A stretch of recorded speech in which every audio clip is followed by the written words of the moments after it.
All right, we're going to go ahead and get started with this second speaker here. So good afternoon, everybody. Glad that y'all are here to make it. This is a great opportunity here. I'd love to speak a little bit more into it, but will not bore you all. I've known this man since he was a recruit coordinator down in Houston, Texas, before he started getting on the circuit in college and being a player development and now owning his own player development company. So without further ado, please give it up for Mr. Ed Chimmons. I appreciate it. Thank you. Appreciate all y'all for coming here. Want this to be interactive, so if you have any questions, please let me know. I can get loquacious, I could talk a lot, I could talk fast, so please feel free to slow me down. That's okay with everybody. Everybody good? Thank y'all once again for being here. You took time out of your schedule to be here. I appreciate that. Thank you so much. So let's get started. See my people I know. My guy Alex, we work together at Houston. A lot of this is from Houston, Alex. All right, so let me tell you a little bit about me, because you may be asking, who is this guy speaking, right? I always want to know who's the speaker. Good to see y'all. So I'm Ed Jones. I'm from Houston, Texas, the greatest city in the United. All right, I'm gonna stop there.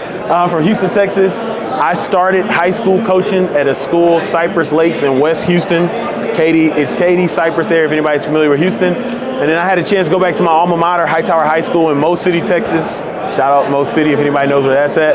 But you smile, you know where Mo City is. I am not the Mo City Don. Anyway, I was a high school coach there, and I always was a coach that cared about players. So we have coaches that are X's and O's and all that. So on Saturdays when we would do film, when the players came in, I would always go to the players. How y'all doing? Checking in on them, whatever it may be. As time went on, I was handling recruiting at Hightower High School, so I got to meet Alex Brown. We were sending players there, and the coaches got to know me from what I did there. And one day after they won the Peach Bowl, shout out to y'all, Craig Niver was like, hey, Tom Herman's coming to your school. So I'm going back to what I got the whole recruiting board ready. I'm sitting there, I'm like, hey coach, we got ain't nobody in this class, but we got some people in the sophomore class.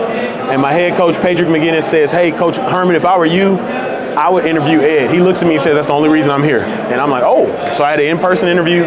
Tom Herman comes and says, hey, I want you, are you interested in our director of high school relations, player development position? Hey, what's up, Rashard? Position. And so I say, yeah, I'm thinking to myself, I'm a coach. He's like, nah, you're not gonna coach. He said, if you want to show me that you can coach, be the best director of player development. So I'm cool. I get the job. I take it. He tells me there's 3 things I need to do. Take care of the players, get them in the community, get them summer jobs. I'm like, cool, whatever. I still got coach on my mind. I'm like, 5 years I'm gonna be assistant coach, 15 years I'll be a head coach. Because that was what I saw as the opportunity to impact players, to be a head coach of a team. Well, time goes on. We have an alumni event at the University of Houston. I meet a player from the 90s when Andre Ware won the Heisman. This guy's name is in our room. His jersey's there, his cleats there, and he's homeless. And I remember that just bothered me. Like, how? I kept thinking, how? Like, his jersey's here. We still tell our players, you got to break his records, but he's homeless. And no matter if he made choices, can he come back to the university that has his jersey, his cleats, and everything? And that just was on my mind for a couple of weeks, and then I hung up the whistle and dove into player development, okay? All I did was I took what Tom Herman said. He said, hey, you got to take care of the players. I made a pillar, personal wellness. He said, you got to get into the community. I made a pillar, community impact. He said, we got to get them summer jobs. Well, if they need summer jobs, they're going to need jobs when they're done playing. So we have a pillar of career development. So I went from Houston. We were doing great things there. Alex was there. We were doing great things in the community. And then we got canned after a winning season. It happens. I went to KU, then we transitioned to Baylor, where I was assistant AD for player development. And now I lead player development consulting from beyond the field. That's a little bit about me, but this is about you. So anybody familiar with the content I put out? I put out a lot of resources. Appreciate it. The biggest reason why I want to put out all those resources, because when I got the job in 2016, when I was working with Alex Brown, I did not know what I was doing. They were like, hey, you're director of player development, and that is broad. Keep them out of trouble, do this, do that, right? And so a lot of content I put out, YouTube, podcasts, whatever. I'm everywhere you are, want to be, or excuse me, wherever you are, because I want to make sure that anybody sitting here that's thinking about player development does not have to start where I start. I think it's too important to develop athletes for someone to figure out, how do I do this? How do I do that? You got to get in their lives right now and impact. Specifically, you all at the college level, with the portal, with transfers, different things like that, you got to impact immediately. So that is my community service to you all. Share what you learned today. I love spreading this message to people. So if you want to tag, if you're sitting there taking pictures or whatever, of the GQ Man of the Year in 20. No, I'm just if you want to take pictures and share, you can tag me there.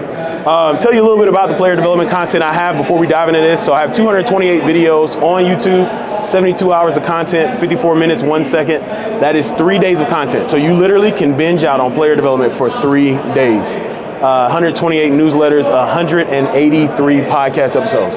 So I am a player development nerd. I could talk about this already. I actually have 11 podcast episodes ready that are going all the way till March because I love this stuff because I was an athlete and I remember that person who took time to take care of me. And I saw it literally the impact you can have on the lives of people. All right, so that's enough about me. If you got any more questions about me, you can talk to me afterwards. I have my cards here. I got that out the way. Now let's talk about you all. All right, so I got a question for you all. Big into questions. I want y'all to think about this for a little bit. What would you want your athletes to say about their time in your program? I seriously want y'all to think about it. You don't have to write an essay. You know, you give me a word, but what do you want your athletes to say? When they come back, I saw a couple former players. I saw a former player from Hightower High School, a former player from Houston, a former player from Kansas, a former player from Baylor. And they all said something, man, thank you for what you did for my life. What do you want your athletes to say, right? Everybody's here, yeah, the X's and O's, I get it. But every coach normally wants to get into it because they want to impact someone, right? Everybody watches ESPN and they see all the stories about players and everybody wants to help. But what do you want them to say? What do you want them to say? I'll take a few if anybody wants to share real quick. What you got, Justin? The biggest thing is that they were loved, that they were served. Okay, can you say that? That they were loved and that they were served holistically. Yeah. He said biggest thing for athletes is them knowing that they were loved and served holistically. Anybody else? One more before we go. Oh, y'all keeping it to yourselves. It's okay. It's okay. Anyway, I want y'all to think about that, all right? So when you look at this presentation, no matter what I say today, no matter what you get from me today, I always want you to think about that. Why? When I was in player development, a lot of people see the going to the communities, going to the schools, all the career tours. It is a lot more than that. You better love people in that role. You better love people. Alex knows. It's some situations where you better love people. And you have to return to this. When that athlete is getting on, as my mom used to say, my everlast nerve. It happens, right? Everybody wants, there's going to be some challenges. Not only from the athletes, but from the staff. You better remember this, all right? Okay, so let's define player development. Player development. Now, the reason why I'm big on defining it is because player development looks different wherever you go. When I worked at the University of Houston, I worked for, this is going to sound crazy, 3 head coaches in 3 years. Tom Herman, Todd Orlando for a week, and then Major Applewhite. And it looked different for those 3 coaches in 3 years.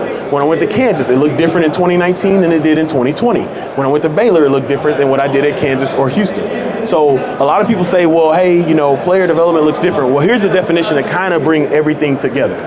Player development is the enhancement of the athlete experience. If you don't remember anything about what I said, it's the enhancement of the athlete experience, okay?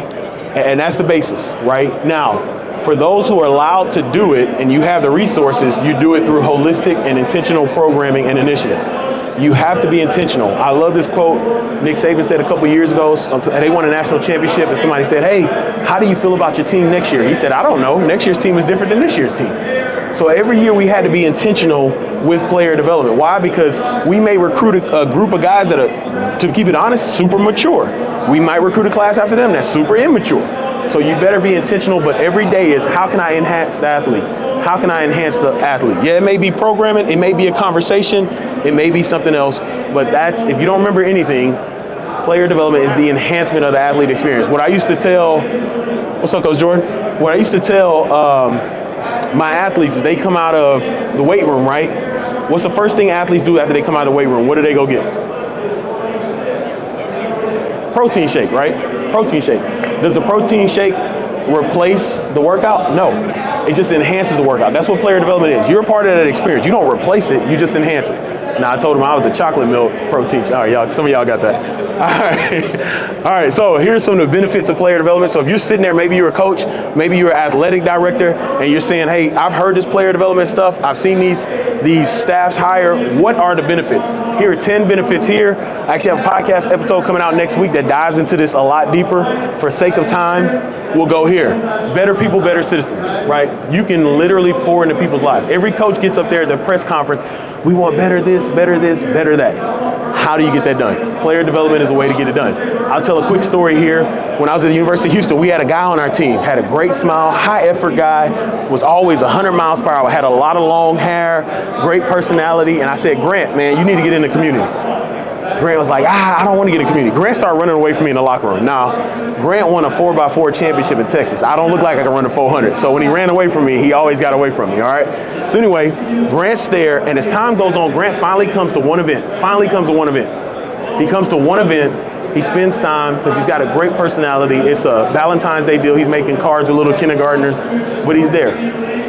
When I got hired at Kansas, it's a 12-hour drive from Houston to Lawrence. So what I did is I called all my former players, hey, thank you so much for allowing me to be a part of your life. Hey, thank you so much for this.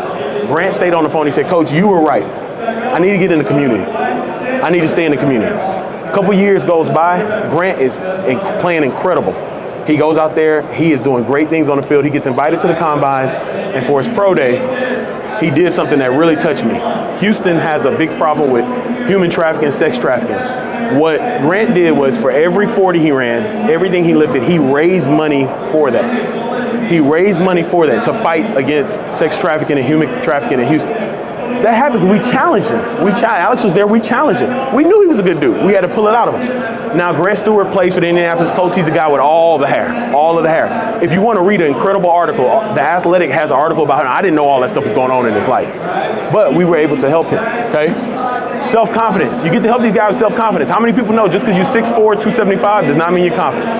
Does not mean you're confident. Once again, that's a 6'4", 275-pound, 17-year-old who now has social media where everybody in the world can touch him. You can have a 50-year-old man who hides behind a picture and goes at this kid all day. So you can build self-confidence. Community engagement. That one's self-explanatory, but you need to get your players in the community.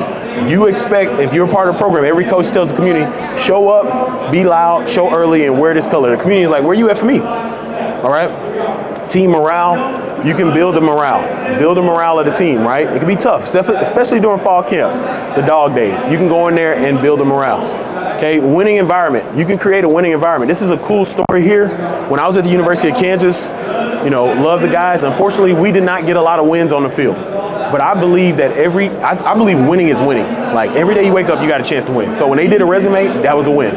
When they did this, that was a win, right? So they made it to a bowl game a couple years later. I text some people on the staff that are there. I said, hey, congratulations, y'all doing a great job. It's so great to see these guys go to a bowl game. They text me right back, say, you helped plant that foundation. And I said, whoa. They said, you helped these guys understand what it was to win off the field so you can win there. Do I need to get louder? Can y'all hear me?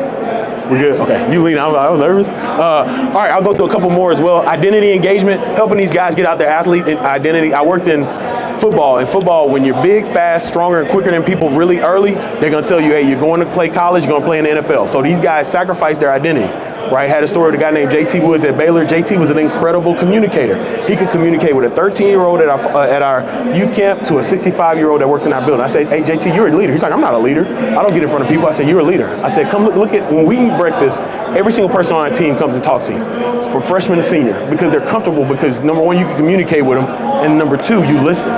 They can hear, they know that you're hearing them. He's like, I didn't think about that. It helped us down during the season.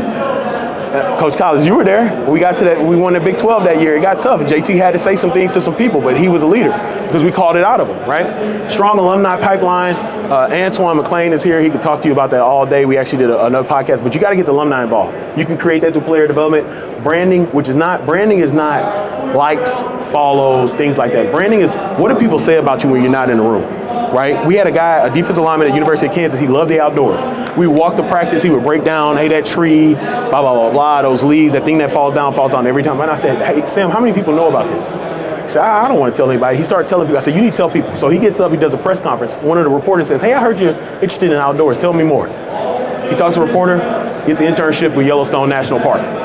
It's branding. It was who he was, not necessarily who's following. Recruiting advantage, I'm not going to talk with one about that. I will say this, if you're using player development as the recruiting advantage, you're doing it wrong. Player development done right can be a recruiting advantage. Everybody understand that? So don't just use it for recruiting. It can help And then generational impact, just in impacting people for a generation. All right, so here are some of the responsibilities. Those are the benefits. Here are some responsibilities. Here are some things I did in the role, things I had to take care of in the role. Player wellness, you got to make sure they're got. That's the first thing you go in every single day. How are the guys doing? One of the biggest things I learned when I worked at Baylor I wasn't able to program like I was at Houston and Kansas. I learned the value of relationships. There's guys to this day, I have a picture of guys that, unfortunately, Baylor didn't work out how I wanted it to.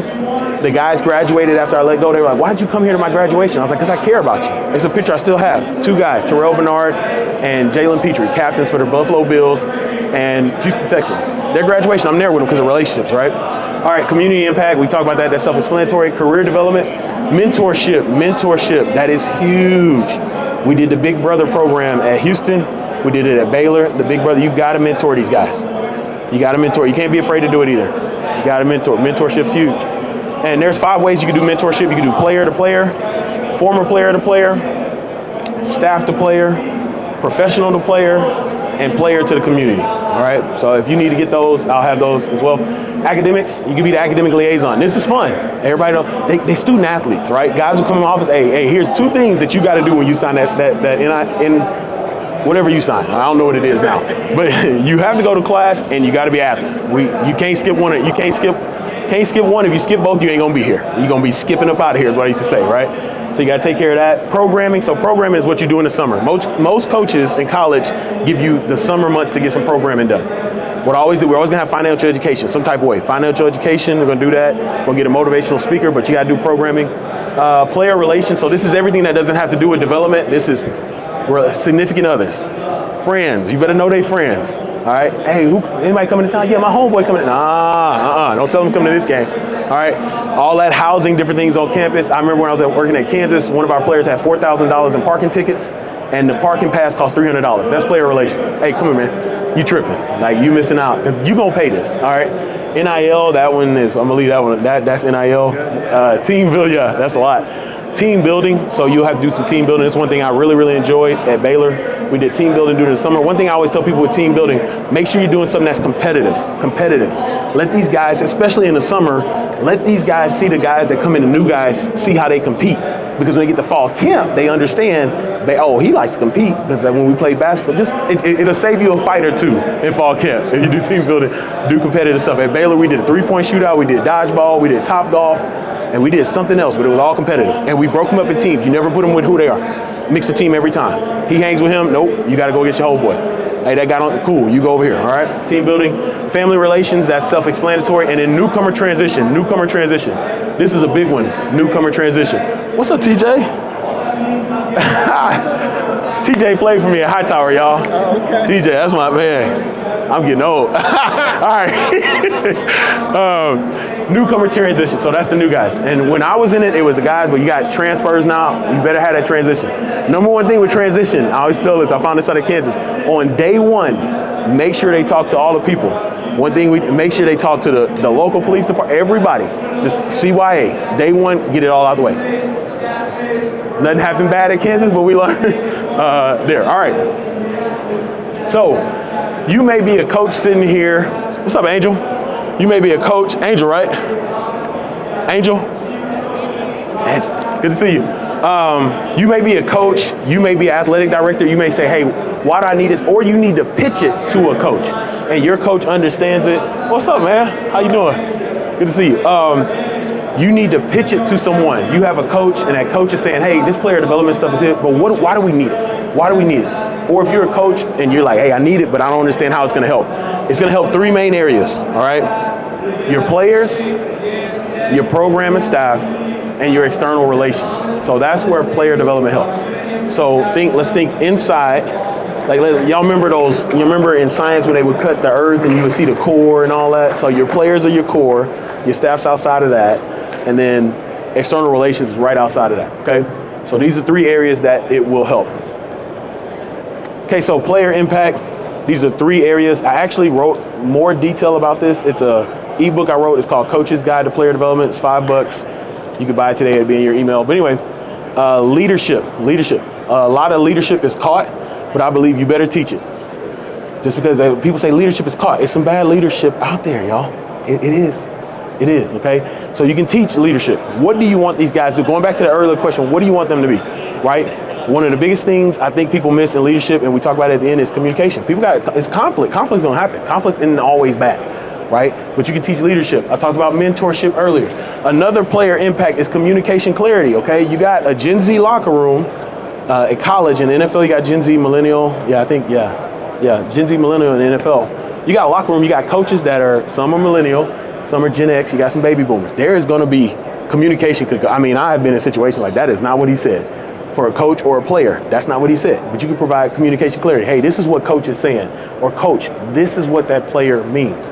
So that's the impact there. Because if communication ain't right, it ain't all right, right? What they say, the basis of every relationship is what? They say the basis of most relationships is what?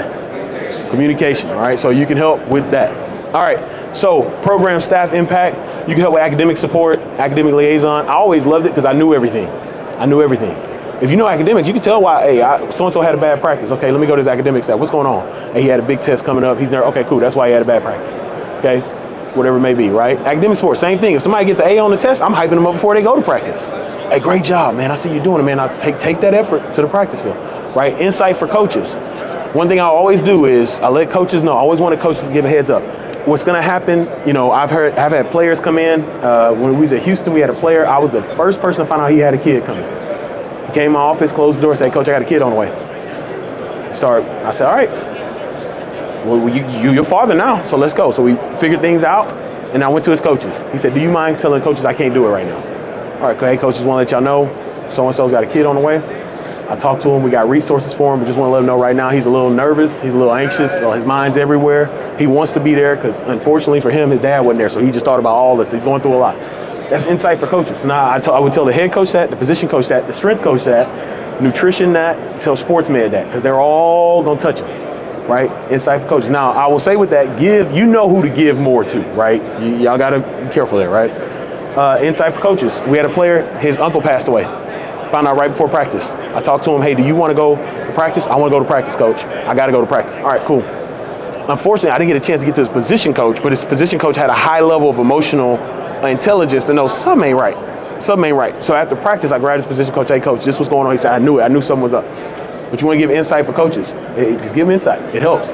My deal always said, and I try to teach people this, interns I had before, you never want a coach to go to a press conference and find something out that you knew. Because when you come to that staff meeting, it's not going to be a good staff meeting. I never wanted my coach to go to press conference. Hey, everybody, how you doing?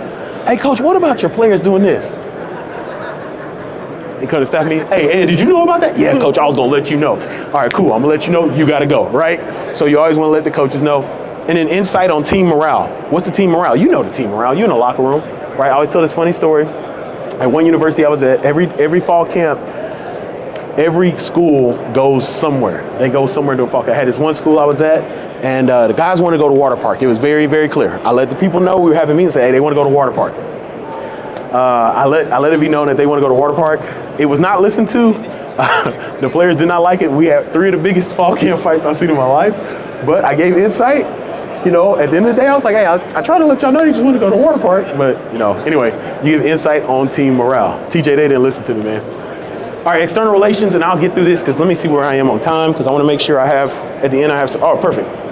Okay, I'm zooming through. Let me slow down. Anybody got questions before I keep going? All right, perfect. Okay. I dropped my wallet. It ain't nothing in that wallet. It ain't. Hey, it's a used Costco card. All right, external relations. Community engagement. Once again, get in the community. There's 4 levels of community engagement. Children, environment, health, hunger. Help. There's people doing that work. Go help them. Okay, wear your jerseys. The biggest thing about community engagement is it impacts the players more than it impacts. I don't want to say more than it impacts the people, but it impacts the people a lot. We had a player at Houston. His name was Keith Corbin. Keith had an incredible smile, great personality. And I was, Keith, come on out. He finally came out. He was at a school. He put out a picture of him and some kids. Blew up on social media, just blew up. Keith called me. We had an official visit, and it's Friday night. I'm driving we're leaving dinner. It's like 10:45 at night. He calls me. I'm like, oh, please tell me. And he calls. I said, hey, first of all, hey, are you good? He said, oh, no, I'm good. I said, okay, cool. You called me at 10:45, right? He said, yeah. He said, man, I really enjoyed today. I really did. I want to get in more. I was like, cool, let's go. But community engagement, it will definitely impact your players. One thing I like about it, it helps players see that it's more than them. More than that. I have literally used it. We had a mentoring program at Kansas where we had a player who, he was a challenging player. And he did something. I was like, hey, you're not going to that school today. He's like, no, I need to see my dude. I said, you're not seeing him. You did not act right. He needs to know, because you're mentoring him. He's got to know that you're not here because you ain't do the right thing. He's like, nah, man. We were good after that. All right. Campus engagement. Campus engagement is huge, all right? Housing. We knew everybody at the University of Houston. Housing, tour guides, the people at the lunch deal, people in the lot. You got to know everybody. Why? Because they interact with your players. Now, wherever I was at, I was the only person in the role, but I always told people I had 43 other people. What's 43 times 2? 86. Appreciate you, TJ. I had 86 eyes. 86 eyes on campus. Why? Because I was engaging people. They would let me know, call me, text me, hey, your boy tripping out here at the library. Cool, here I come. So campus engagement, it'll help you, but it'll also help you with good stuff. Sometimes people hit you up, hey, don't know if you knew this. People would take pictures and send, hey, your player's doing this. I think it's pretty cool. So get to know them. And then alumni engagement, I can't say it enough. If y'all want to know about alumni engagement, Antoine McClain is there, but you need to engage your alumni. You need to maintain, build, and expand those relationships, all right? How you doing? All right. So, another question for you. Why are you interested in player development? Why? And you can write it down, take your time. Why are you interested in player development? You're sitting here for a reason, right? I know I joked about being a GQ Man of the Year, but that's not the reason you're sitting here, all right? So why are you interested in player development? Maybe you want to be in a role, maybe you're a coach and you're thinking, hey, I heard about this can help our program, we need to impact our players a little more. But you need to answer that why, because once again, the pictures and all that is nice.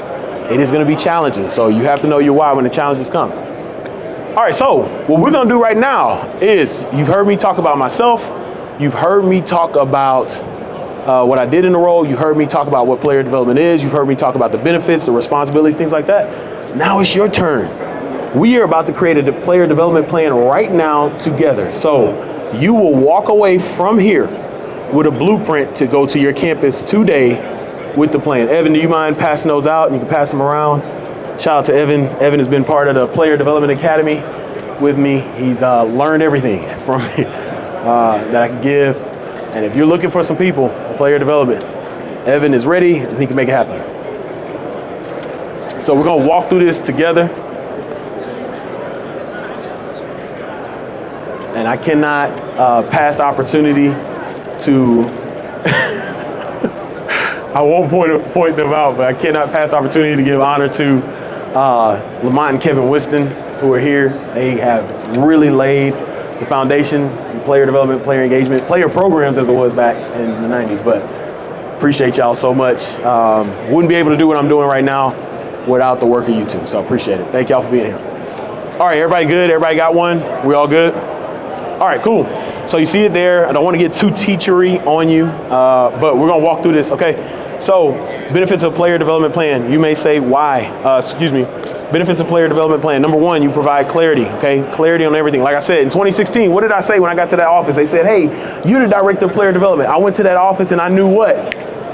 Nothing, okay? I just knew how to get to the university because I graduated from the university, okay? So the number one thing a player development plan could provide clarity. So let's think about this from a GPS standpoint, right? If I open up Google Maps, all right, I'm gonna put in the address. That's my clarity, right? Okay, boom. Next thing a player development plan can create for you is direction, okay? This is where we are going. Okay, this is where we're going in player development. This is where we're going in programming, because what happens a lot of times is people look at other programs, Antoine McClain was at, Paul Journey, Rashard Hall. People look at what other people do and they say, I want to do that. But what's the direction of your team? The plan keeps you on that. That looks nice. Okay. Hey, that new Mustang looked nice, but my budget gives me the direction of don't even look that way no more, right? So player development plan gives you direction for where you're going and how you're going to impact. And the third piece is it gives you communication. So now I can fully communicate with my coach. I can fully communicate with my administrators, fully communicate with parents, players. We all know where we're going. This is what player development is. This is how it's going to happen. Everybody understand that? Hey, these are three things. Now, if you do not have a plan, what happens? This is where I was in 2016. The roots were there, nothing else was, okay? A little barren tree right there, right? All right, so confusion. You don't have a plan, you got confusion. So at 2016, I'm in the role. I don't know what to do. They throwing stuff on my desk. Am I here? Do I do this? Is this what it is? Oh, maybe it's this. Let me step over here. Hey, Alex, what if I do this? Hey, I'm doing this, right? Confusion, because I didn't have a direction, right? I'm lost, like legit lost. I'm sitting in meetings that I'm not supposed to be in, or I'm missing meetings that I'm supposed to be in, right? You're lost. And then if you got communication without a plan, you have a lack of communication. I get up in front of recruit parent comes to me, hey, what's player development? About that, right? So I had to change all that. All that was true. Like, that legit happened. Alex worked with me at Houston. Those first 6 months, I was in there like, man, I don't know if I might, he might get me before the season's over with, right? So had to create a plan, had to create some things there. All right, so here's some of the benefits of the plan. You can easily communicate your role and impact. Communicate your role and impact. When you got a plan, you can easily communicate, all right? Boom, this is what we do. One thing I did at the University of Kansas, I figured out where I was and how much weight I was pulling in the program. So I was like, hey, I'm gonna ask for a raise, title change, whatever. The chief of staff said, well, tell me what you do. I was like, tell you what you do? You know what I do. And I was like, you know what? I'm gonna literally write down every single thing I do. So I literally wrote it down. It was 9 pages. If anybody wants it, I'll email it to you. 9 pages of stuff we did, right? But what that helped me was I was able to communicate with the head coach, because I had a meeting right after him. I sat down with Coach Miles. I said, Coach Miles, this is what we did in these 3 areas. This is how we got it done. Guess what happened? 2 years later, Baylor calls, said, hey, we're looking for somebody in player development. I sent that exact document to Baylor and said, there you go. And they said, oh, wow, come over here. You can easily communicate your role and your impact, all right? One thing, I went and visited my wife's office. Somebody said, oh, you're the babysitter of the team. I said, Then I turned green, and I was like 50 feet tall, and then I did a Hulk smash. No, but you can easily communicate. I laughed at him and said, no, this is exactly what I do. You have any questions? Is there any way you can help my athletes? Boom, done, all right? You provide performance markers. This is a cheat code. So because I have a plan, here's the thing, guys, let's keep it a buck. Most college coaches and most people that interview you in player development don't know what it is. They don't, right? And I learned this at Kansas. When I got to the University of Kansas, everybody's competing. Okay, Texas has 61 people in support staff. I'm Kansas, I want to get to 55. So what do I need to hire? Texas has director of player development. I want to director of player development. That's all it is. And they hire director of player development. Nobody knows what it is, right? So then you can provide the performance markers. Hey, coach, once again, this is the plan. This is what I did. And I'm going to add what you said I did. And then boom, there we go. So when I talk to the coach, boom, performance markers are there. Athletes understand. So you're talking to athletes. They know why you're there. Had a great story. Akeem Adeniji, who played in the NFL, he's at Kansas, literally walked in my office and said, hey, how are you going to help me and my teammates? Straight up. I was like, perfect. Take a seat. You got time? He sat down. I told him. He dove into all our programming, okay? Coaches, staff understand, and then you have a guideline for programming. Perfect. All right, so let's make a plan. You have it right there in front of you. Okay, now before we start on the document, we asked 3 questions today, okay? What do you want your athletes to say about their time in your program? Why are you interested in player development? And the third question here is, how could a player development program enhance your team? Going back to that earlier definition, enhancing their experience. How can it enhance your team, right? Because when you make this plan, I want you to think about enhancing. So-and-so is going to show up, right? I worked at I worked at universities. It's some great coaches. It's some great teachers that they're going to talk to. Like at the University of Houston, Dr. Brene Brown was one of our professors. You're around elite people. How can we enhance that experience, right? Okay, like at University of Houston, Carl Lewis was our he sat in the office with me and Alex Brown and talked about recruiting, right? Leroy Burrell is there. Kelvin, like it's all these great people, but how can we enhance this experience, all right? Okay, so next question, what will you focus on? So right now what I want you to do on the back of that paper is just jot down, I'm gonna give you 45 seconds, just jot down what you would focus on. Jot down what you would focus on. What will you focus on? I got a plan, you get an opportunity, you get all the resources you need to help the athletes that are under your influence or in your sphere of influence. What would you do? You got all the resources. What will you focus on?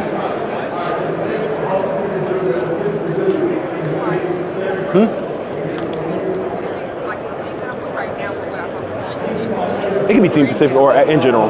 Yeah, in general. Question was, is it team specific? It can be in general. Team specific, player. You may be thinking about one player. Sometimes it's like that. You got one player like, hey, we need to pour all this into to help this player get over the finish line.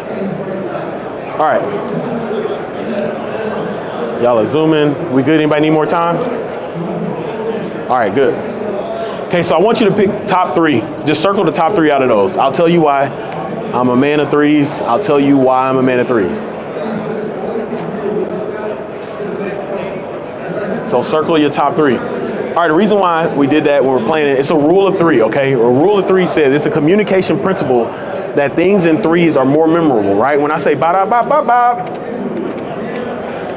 I didn't hear ba-da-ba-ba-ba, I'm loving it, right? Nike tells you to do what? Just do it, right? So three, beyond the field. I was a marketing minor, so all that, right? Snap, crackle in, right? So things in threes are easily memorable because to create a pattern, 3 is the lowest number you can go. So once you get 3, that's a pattern. Our brain thinks in patterns, okay? All right, think about all the professional leagues. They're all abbreviated. National Football League, NFL, NBA. It's all, everything you look at. Go through here, look, it's all 3s, right? Okay? All right, so those will be your pillars. Those 3 that you circled are the ones that you care about. So I always did 3s because when I was diving into it, once I figured out what I wanted to do in 2016, I had like 14 things down. I can't remember 14 things. The rule of 3 is how I live my life. I got 3 kids because I don't know if I can remember the 4th kid's name, all right? So that's how I do things, okay? So those are your pillars, right? I was like, yeah, these 14 things are great, but hey, these 2 can go under here, these 2 can go here, those 4 can go here. Everybody get that, right? Okay. All right, so you can actually write that on the sheet. So I'm gonna use an example. So you got pillar 1, pillar 2, pillar 3. You can write that at the top, okay? Those are your 3 pillars. 3 pillars. I'm good on time. Let me slow down. I didn't have time for questions. All right, underneath that, you can have components, okay? Components are the things that will help you get done what you want to get done. So you'll see it in the example here soon, coming up next. But actually, it's next, so let me show you.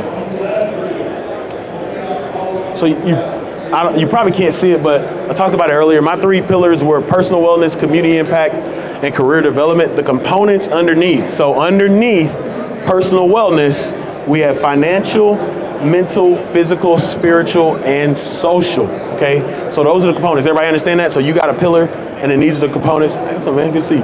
That hold it up. Now, financial, I actually added at the University of Kansas because I was talking to our director of student finance, and I was asking her to come do some programs. She said, "Coach, let me ask you a question. You missing something." She said, "If the finances are messed up, you think their mental, physical, spiritual, and social will be off?" I was like, "Yeah, yeah. If finances ain't right, all that's going to be a little off." So, added that to help our players, and I know it's a different game than when I was in it now. A lot of finances, a lot of money in front of these young players now, young men now, or players, because you know women's basketball as well. If you're serving athletes, women athletes, so that's there. So whatever your components are, work for you. Okay. Underneath community impact, I talked about it earlier. We have education, environment, health, and hunger. So that's what that looks like. All right. So those are components. It's like, hey, here's the big deal. Here's the pillar. And then this is how we're gonna get it done. Everybody got that? I'll leave that up there for you. And in that space underneath is plans for thoughts and ideas, okay?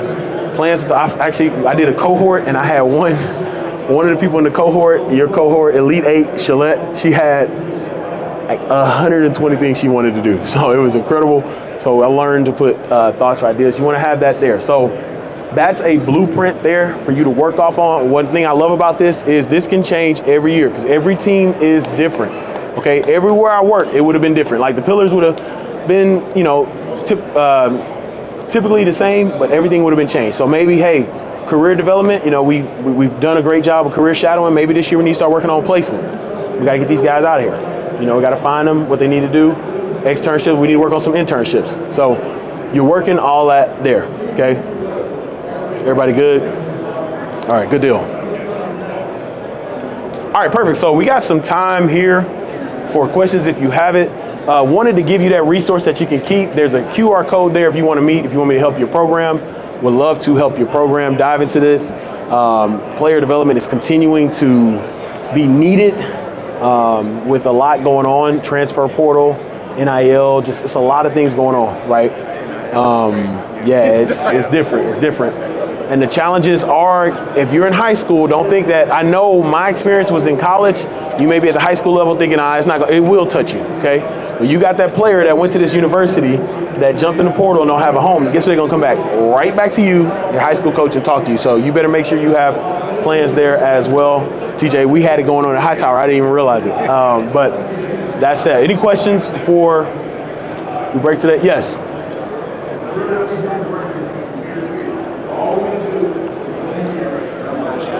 Alumni shadowing? Can you dive into that? Yeah, so one thing so part of alumni engagement, like I said, that's a big piece that I've seen a lot of people miss is you got former players, right? And not only former players. So when we come out of that tunnel, wherever we are, we run out of that tunnel, we have former players in the stands, but we also have former alumni in that entire stadium, right? So you reach out. So I always went with our former players first, and then I went to our Alumni Association for Athletics, and then to the university. And so what we're doing, we're asking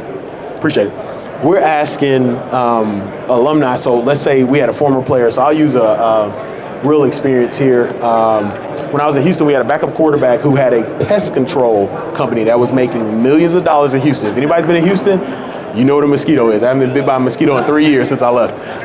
But he had a $1 million company, right? And everybody's thinking pest control. Nobody's thinking, oh, millionaire, I got to do this, pest control. So we asked him, we said, hey, Austin, do you mind if a couple guys come to the facility first to meet with our guys? Because one thing we want to do, he hadn't seen TDECU, I want to get them on campus so our players can see it. Because what happens, we want to get in the main area, the alumni hall, which had all these glass deals. So players walking out, they see their teammates. Who they talking? Who is he? Who is that? Why are you talking to him? So we always did it there. We gave him some gear, and then we said, hey, do you mind if he comes with you to your building? And we did it that way. And then we would say, hey, is there anybody else you know that could help along this? So we always wanted to get them to our building first. Because you got to it is what it is with players, man. It's the fear of missing out. FOMO, it's real. Players be like, wait a minute. Wait, who is that? So we did that. We did alumni shadowing. And then we also worked with the university. Funny story, the University of Houston, I went to the business school and I asked the lady, I said, hey, do you mind if I send a message to the listserv of alumni? She said, hey, nobody's going to. She literally told me to my face. She said, you all are football. Nobody's going to respond. I said, it's okay. Just, if you don't mind, send it. She sent it. Got 8 emails in 30 minutes. So we had one player who wanted to do, Darian Owens wanted to do it was like a very specific information systems deal. 1 week he was in somebody's building. So that's reaching to alum. So not only your former players, but to everybody, right? I used to tell our players all the time when they would go out to tailgates or whatever, people would sign. Like we all had that open practice, and they got to sign the posters. That say once everybody's gonna come up there. Hey man, you're a great player. Blah blah blah. I said whenever they take a breath, once they take that deep breath, hit them with a question. Hey sir, how did you get to where you get to? You mind if I come? I know you come to games. I see you a couple games. Here's my card. Can we have lunch? Whatever, mate. Now they can have lunch because NIL we had to do all this compliance stuff, but they can do it now. So alumni getting them, they're right there. They're gung. I went back to, you know how passionate I was when I went back to my high school. To this day, the University of Houston sports management program has not asked me to do anything. Our building at University of Houston was right next to the sports management college I went to. They never asked me to do anything. If they email me right now, I'm doing it. No question. Because I'm thinking about, hey, who's that student like me that wants to get here? So alumni are willing to help. Good question. Any other questions?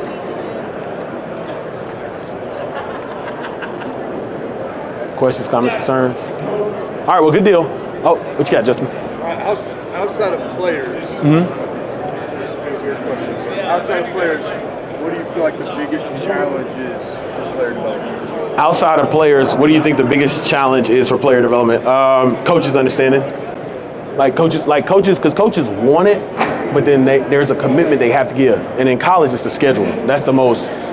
Hey, Jones, yeah, man, we're going to do 4-week programming in the summer. Awesome, coach, I got this. Hey, we're going to turn it into 2 weeks. But it's getting coaches to understand that I heard Josh Mariner with the Arizona Cardinals say, if the person ain't right, the player ain't right? Coaches understand, this actually can help you on the field. And it's just, that's the biggest challenge. It's getting the buy-in. Players, that's 120.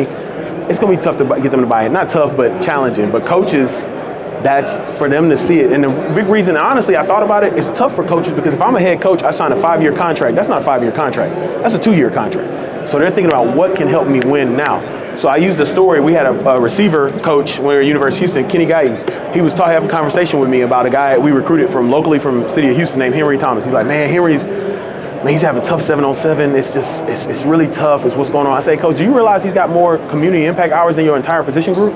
He said, thank you so much. He went to the meeting room that day and said, hey guys, I want to highlight Henry Thomas. He just got here 6 months ago and he's been in the community more than you guys.